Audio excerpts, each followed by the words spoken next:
Good morning, and welcome to Horizon Unitarian Universalist Church and our online worship.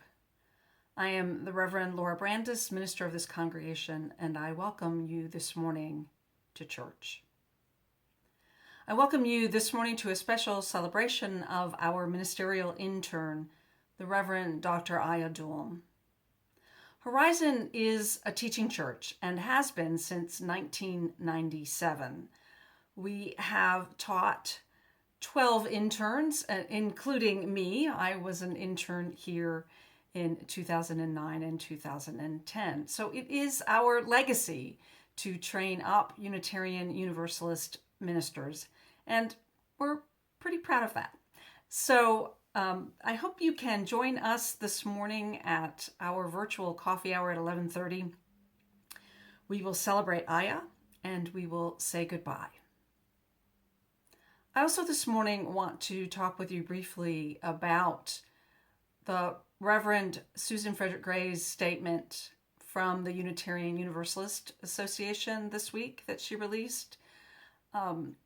Susan is the president of our association, and in collaboration with many experts, she has produced a document with recommendations of going forward during this time.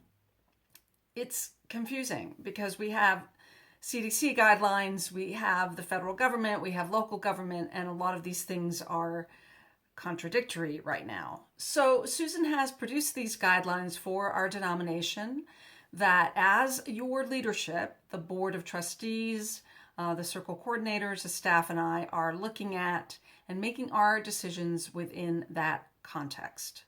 I know some of you have read her recommendations, and I suggest that you do that, become very familiar with them.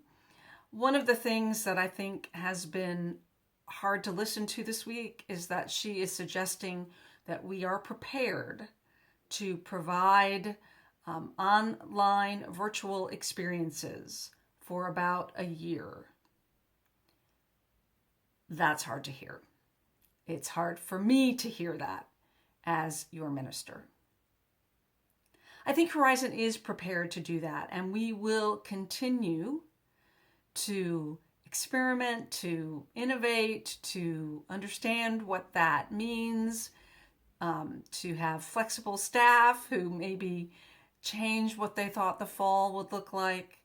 We will continue to provide you with church in this online environment until our leadership decides that it is safe to provide worship and all of our programs to you in another way. I will tell you that I go into the office at least once a week and I check my mail, and I am receiving kind notes from you. Actually, there are some notes that are addressed not just to me, but to all of Horizon, thanking Horizon for who it is right now, thanking for all of Horizon for how we are responding to each other. Please continue to reach out to me and to each other. Please, I love hearing from you. It is much better than talking to my camera phone every week. I love seeing you in Zoom meetings, at Zoom coffee hour, and your kind notes are lifting me up. In the meanwhile, this morning, we celebrate our ministerial intern, the Reverend Dr. Aya Dulm. We enter our sacred time together with words of Katie Gelfand. The end is the beginning. We call forth the life of our faith by igniting our chalice. This spark of new beginnings invites us into a sacred space to reflect where we have been and where we are going. Even knowing that this particular flame will intentionally end with our ritual extinguishing, we fear not its end. For we know with brave hearts that from every ending of our lives we are sent forth to make a new beginning.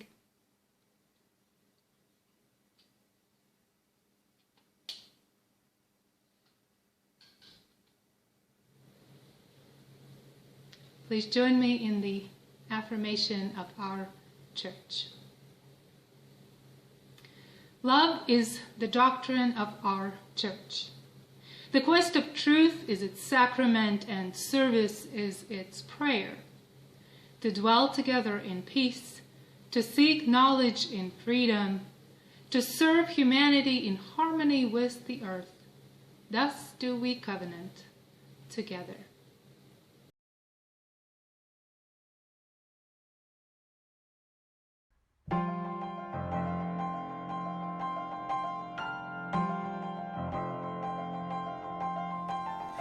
Morning has come, arise and greet the day.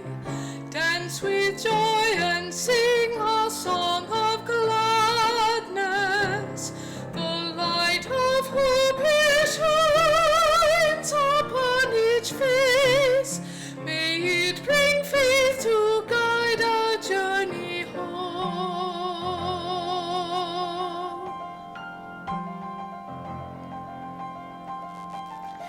A new day dawns, once more the gift is given. Wonder fills this moment shared together. The light of peace shines upon each face. May it bring faith to guide our journey home.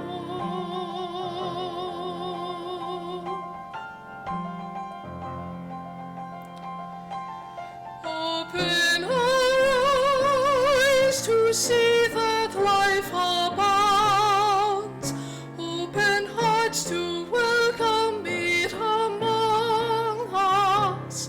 The light of love shines upon each face. May it bring faith to guide our journey home.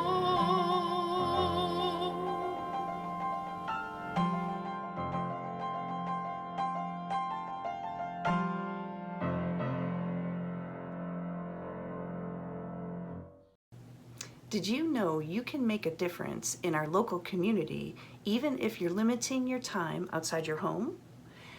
Please consider giving a monetary donation or a donation of shelf-stable food items to MetroCrest Services. The resale shop is also open and is accepting donations of household goods and clothing. For a complete list of items needed and the location and hours for drop-off, please refer to the Horizon newsletter or visit metrocrestservices.org.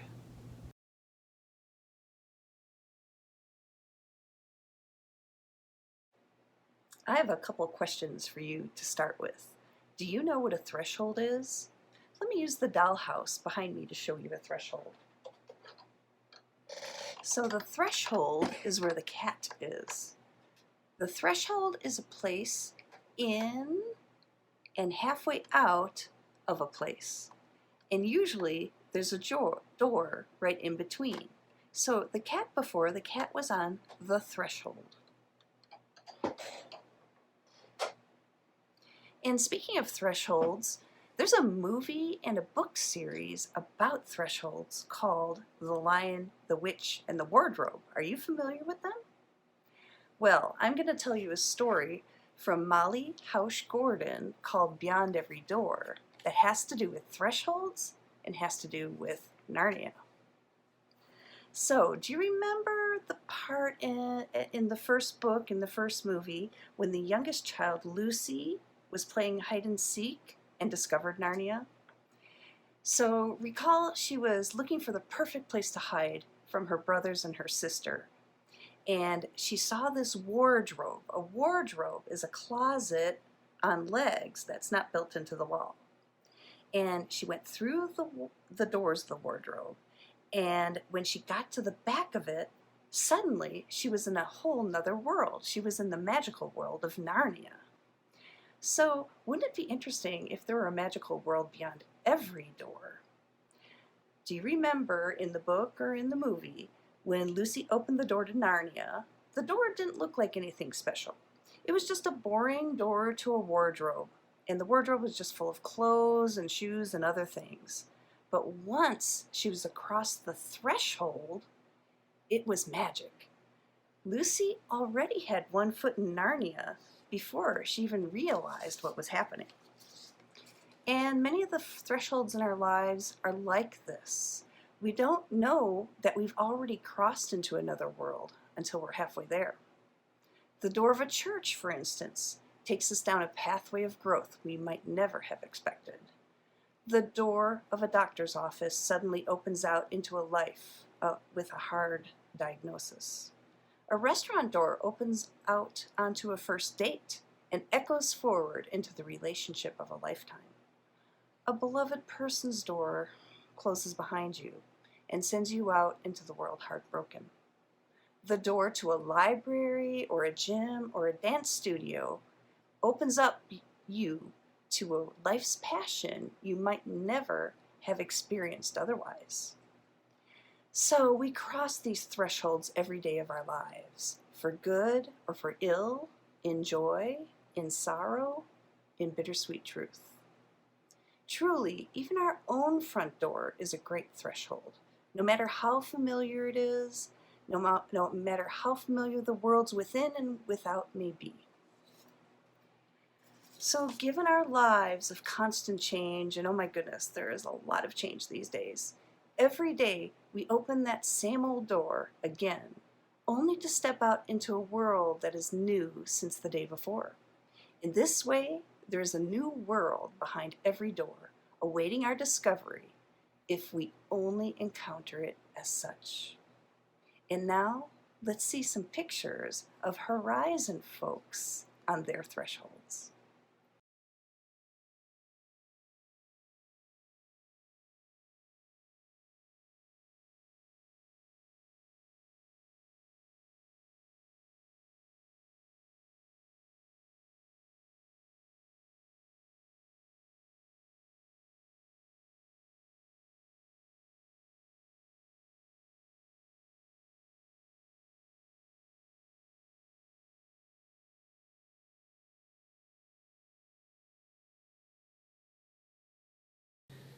We are grateful for your continued financial contributions to the work of our church, as well as your contributions to the minister's discretionary fund that allows our minister, Reverend Laura Brandis, to help those who are most in need in our community. We ask that you give as you are able. You can make donations online on our website, horizonuu.org, or mail a check. As an offertory, Carmen will play The Prophet Bird by Robert Schumann.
I invite you to join me in time of witness and support for one another.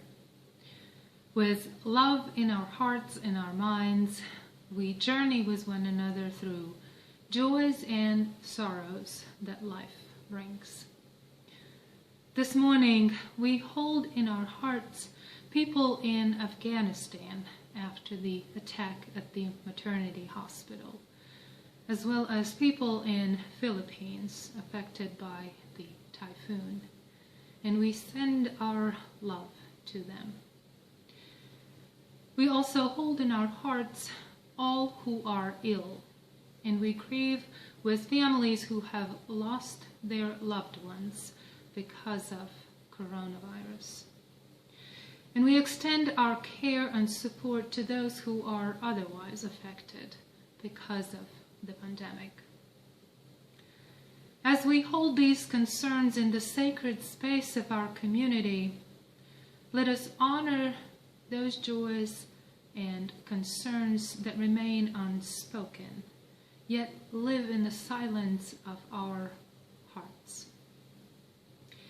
And for the many blessings of our lives, may our hearts be overcome with gratitude. As I light this candle, let us feel all the ways that we are connected to each other and to all beings, knowing that what affects one affects us all.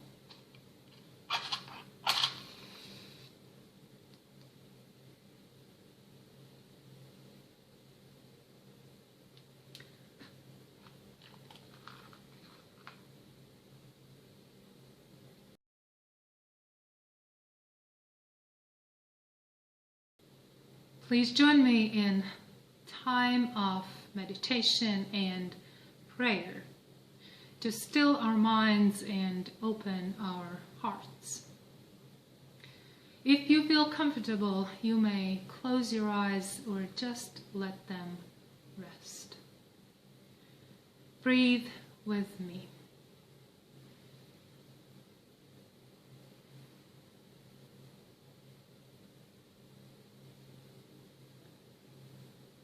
We enter into a time of gratitude, renewal, and hope. We give thanks for the transitions in our lives. We give thanks for the opportunities to grow and learn compassion and love. We give thanks for people in this community, for their steady presence when our lives are shaken and we need support. We give thanks for the light of this community that ignites in us love that is bold enough to share. May we continue to shape our lives, our work, and our days as an expression of our love and our commitment to each other. As we breathe now together, let us take a few moments of silence to allow ourselves be embraced by love that remains constant.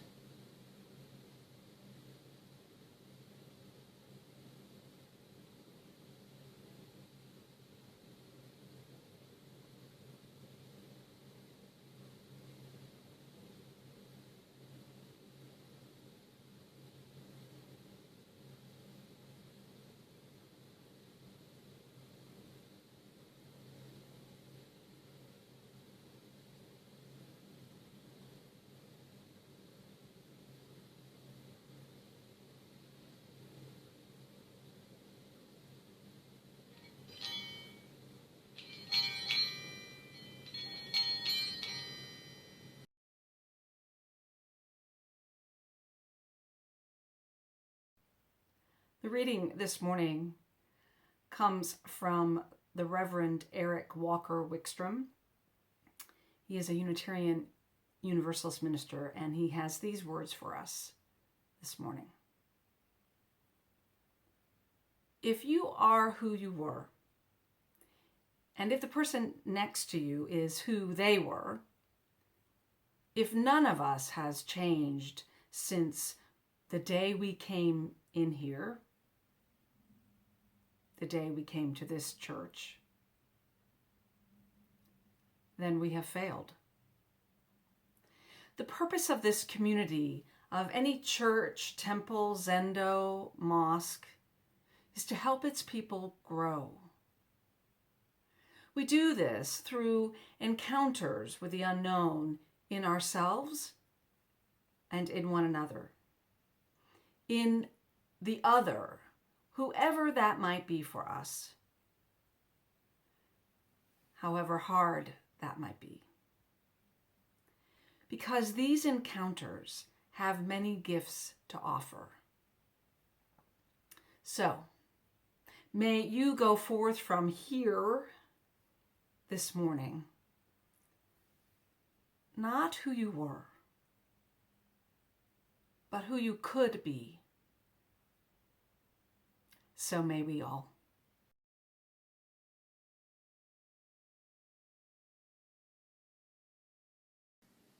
This is the time of many transitions. This is the time of endings and beginnings. We have graduations, retirements, and changes in family. One thing ends and another begins. The idea that an ending is a new beginning becomes most noticeable when we are facing a milestone. The graduation marks the end of school and beginning of an adult life. Changes in family life mark the transition from a life with a person to being without a loved one. When we stand on the threshold, there is an inner transition happening. We are neither in the old state of being, nor a new. And we're not quite aware yet of the implications of the event, possibly experiencing ambiguity and disorientation. This transitional phase is called liminality. It is not a fancy word. It's derived from a Latin word, limen, for the threshold. That narrow path of a doorway that lies between two rooms, or between the outside and the inside of the house, and it refers to that moment of crossing over. William Bridges, in his book Transitions, Making Sense of Change, Life's Changes, says that change is just a rearrangement of furniture. Inner reorientation is about how we incorporate those changes in our life. On the other side of the thresholds, our lives become different, and we are changed. While we can easily recall big milestones and how they changed us, more common life passages also shape us. Like learning to drive and getting a driver's license, discovering a new hobby or spiritual practice that changes the rest of our lives. Often these threshold moments of our lives don't stand out. We rush through them into the next moment, and most of these transitions are forgotten. Yet when we look back, we see that these events did shape us, leading us to who we have become. The same is also true for the collective life of a group of people, like a religious community. Changes and transitions in the congregational life call us to reflect on endings and beginnings. Some of these changes are marked by rituals, and it's not a new thing. For thousands of years, people have been performing rituals and sacred rites to mark various transitions. The cycles of seasons, passages of time, as well as significant changes in status in individual persons' lives. Birth, coming of age, joining as a couple, and death. Ancient Egyptians celebrated the annual harvest with feasts and festivals. The Babylonians celebrated the New Year with a multi-day festival, Akitu. These rituals provide structure and predictability in an unpredictable world. Through these events, people help each other make these important transitions, sharing wisdom, values, beliefs, and traditions, and offering support to one another. In our UU faith, we have rituals. We have made them our own so they make sense to our faith and our values. Yet they too mark the ending and beginning in the life of our community and invite us to reflect where we have been and where we are now, what has changed, and how we are different. Among our rituals, we have bridging, that marks the end of the youth years and the entrance into the adult life. Next month at the congregational meeting, we will mark the end of the fiscal year and the lay leaders' term in the office with gratitude for their work. And we will mark the beginning of another leader's tenure with anticipation and hope. And today, we are at such a threshold moment at Horizon. This is a special day, as it is my last time to be with all of you. I am completing my ministerial internship. This is a milestone not just for me, but for all of us as a community, inviting us to reflect back where we have been and mark the beginning of the next part of our journeys. Eric Walker Wickstrom says, if you are who you were, and if the person next to you is who they were, if none of us has changed since the day we came in here, we have failed. The purpose of this community, of any church, temple, zendo, mosque, is to help its people grow.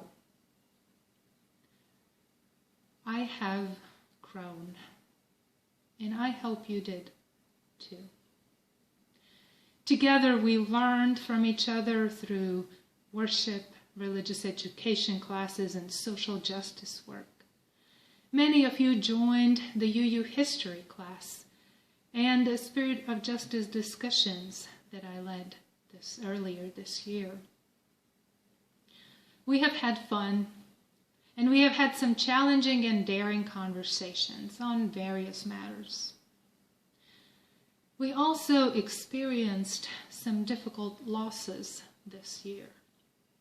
And with heavy hearts, we grieved together as we leaned on each other for support.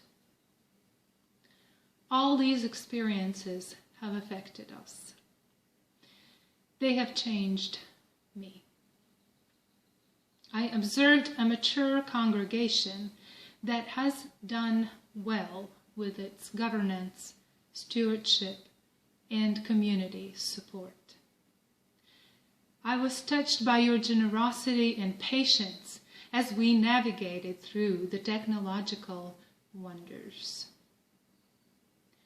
I have learned and refined my skills for ministry, and I believe that I am a better minister because of you. So I mark this milestone with a heart filled with gratitude for this year and for all of you. As we celebrate this work well done, I am reminded that we all are standing at another threshold, together with the rest of the world community. 2 months ago, we here in the United States crossed the threshold of the pandemic. This is less celebratory moment, and we do not have a ritual for it, not yet. Yet the world as we knew it is not here anymore. Now we stand 6 feet away from all who are not our immediate family. We wear masks, not for ourselves, but to protect others. We are mindful of how many surfaces we touch, and we wash our hands often. We worship online and we meet via Zoom. For some of us, it may seem like all days are running together, and it is harder to know what day it is. We're swamped by news coming wave after wave at us, all about the pandemic's influence on our lives. Some days it feels to me like we are on a merry-go-round that never stops. There is no going back. There is no going back to the normal, whatever we believed that the normal was. How is this time changing us? Who will we be because of this pandemic? We are in this liminal space of no longer being who we were, but we are also not yet settled into the new us. This transition is happening right now, this very minute. I have some optimism in me that the crisis will move our hearts toward compassion, that we will come together to care for one another, to make a change that will make our lives and the life of our planet better. That we will pay attention to our actions beyond our individual benefit, and we will see how intertwined we are with each other, how our actions affect others, and how other actions are affecting us. Unfortunately, not everyone is being moved to more kindness. For some, the worst is coming out in hatred, violence, individualistic, me above all else thinking. This is not the first time in our history that we see more hatred, more fear, and more violence show up after the crisis. After 9/11, while some people were moved to care, others rushed to war and acts of hatred towards particular groups of people. So being in the storm together does not mean we all will be changed for the better. It is up to us to decide how we will be changed. We are at the beginning of a new path. Life has shifted, and we find ourselves in a new territory, navigating new changes and the unknown. As we step through another one of those doorways where endings and beginnings come together, Walker Wickstrom reminds us that these encounters with the other, with the unknown, offers us many gifts. My hope for you, for all of us, is that we allow some room for these gifts and for grace for ourselves and for others in this journey, so that we can emerge from this with more strength, more compassion, and more justice. So may we go forth from here this morning, not who we were, but who we could be. Amen, and blessed be.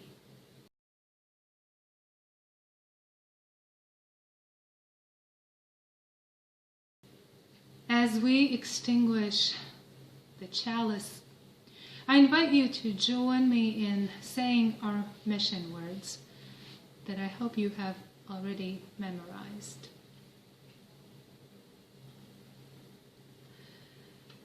We extinguish this flame, but not our commitment to welcome radically, love boldly, grow spiritually, and serve courageously. This commitment we carry in our hearts until we are together again.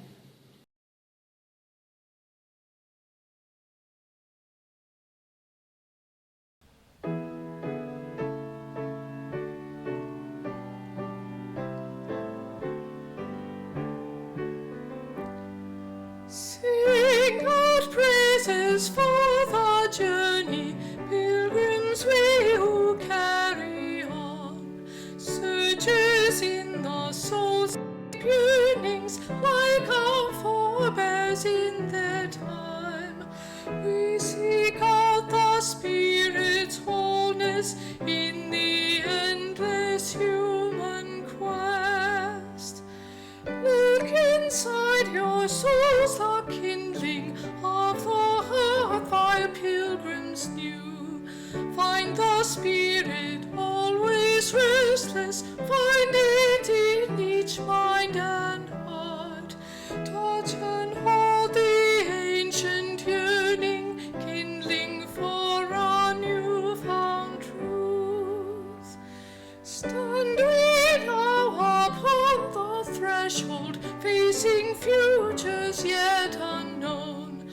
Earth behind us, wayside hostel, built by those who knew wild road. God, we hear this sacred embers carried in our minds and hearts.